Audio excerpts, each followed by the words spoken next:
Hi everybody, welcome back to Equitation Station. I'm Katie, this is Nala, and today I'm going to be showing you my 5 favorite exercises for walk-only rides to make them a little bit more interesting.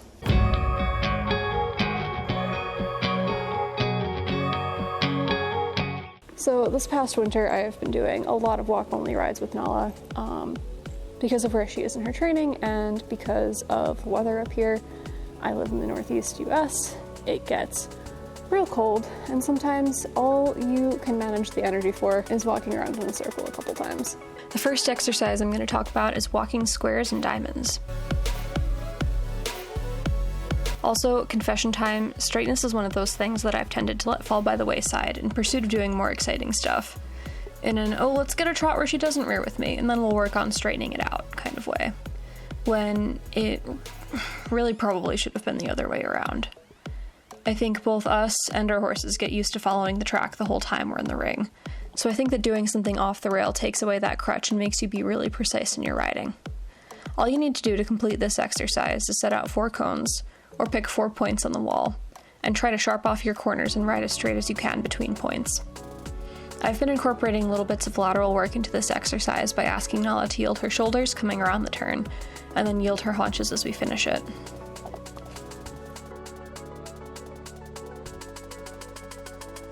The second exercise I'm going to talk about is spiraling in and out. This one I've been using a lot because Nala is scared of the top door of the indoor during the winter, because the wind tends to catch it and rattle it around when it's closed, and I realized that asking her for spiraling circles like this helps keep her focused on me instead of on the door. Because she's constantly bending, it's also harder for her to bolt, which is usually her default spooking reaction. It's also one of the building blocks of teaching a Western style spin, which is one of my goals with her, so I've been slowly working up to that.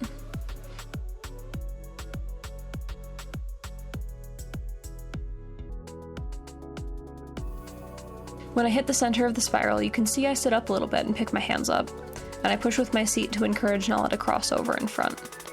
As soon as I feel that crossover, I drop the pressure and I move my inside leg back a little bit to start spiraling out.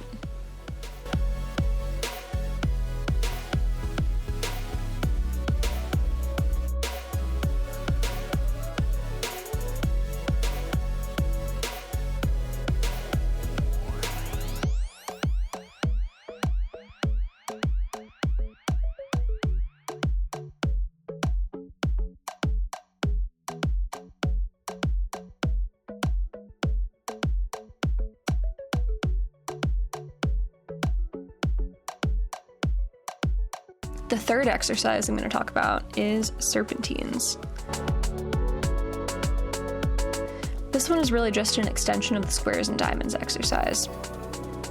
Normally Serpentines are ridden on a curve, which you can do. I'm not necessarily advocating for one way over the other, but I've been riding mine really squared off to work on our lateral work again. Something that's come up in lessons with my trainer recently is visualizing the 4 quadrants of the horse from the top, and what cues control which quadrants when I'm riding. That's been a really helpful mental map for me as I've started doing more lateral work, because I'm the kind of person who learns best when I can apply theory to practice, instead of just relying on feel, I guess. And when I was learning to ride, I was never really taught how to teach a horse lateral movement, because all of the horses I rode already had those buttons, and I just had to press them.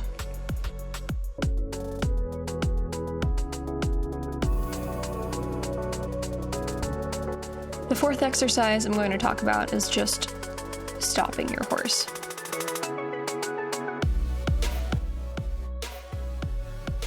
I feel like this is one of the parts of riding that you take for granted until you don't have it. But I never actually thought about how important practicing stopping is until I started working with my current trainer, and he asked to see our halts during our first lesson, and I couldn't get Nala to stop. Keep in mind, this was just a walk, and it was super embarrassing. Yeah, we spent the rest of that lesson just walking and halting. Since then, it's become something that I work on a little bit every time I ride, and I've noticed that not only are our halts better, but so are our downward transitions and our half halts, because now Nala's tuned into all of my aids so much better.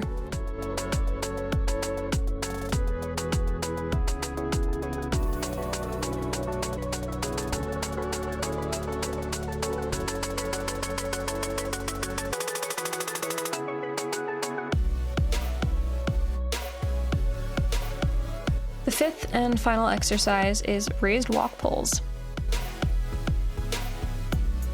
I can't say enough good things about uneven poles. I think they're so useful, and I use them a lot in my rides. Raised poles encourage stretching and help build top-line and proprioception, which is the sense of kind of where you are in space and how you're moving through it, if that makes sense. Since the poles are uneven, horses have to be really intentional with how they lift their legs. For a long time, I used to think that poles were really only worth doing at the trot or canter, but since I've had Nella and seen firsthand how much she's benefited from walking over poles, I've completely changed my mind. Last year, my vet actually recommended doing raised poles to help strengthen Nella's hind end. Nella has an old injury to her left hip from an accident from before I owned her that did heal, but the muscles formed some compensatory patterns that I am now trying to correct. If you do choose to try some raised poles, make sure you keep it even and you work both sides of your horse equally.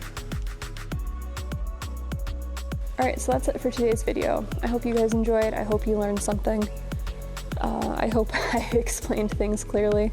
If you use any of these in your next ride, if you have any favorite walk exercises that you do during your rides, let me know in the comments because I am always looking for more stuff to do with Nala, who sees something very scary out the back door right now. Alright, I'm gonna go before she spooks at whatever she's staring at. I will see you all in the next video, and until next time, have a good ride.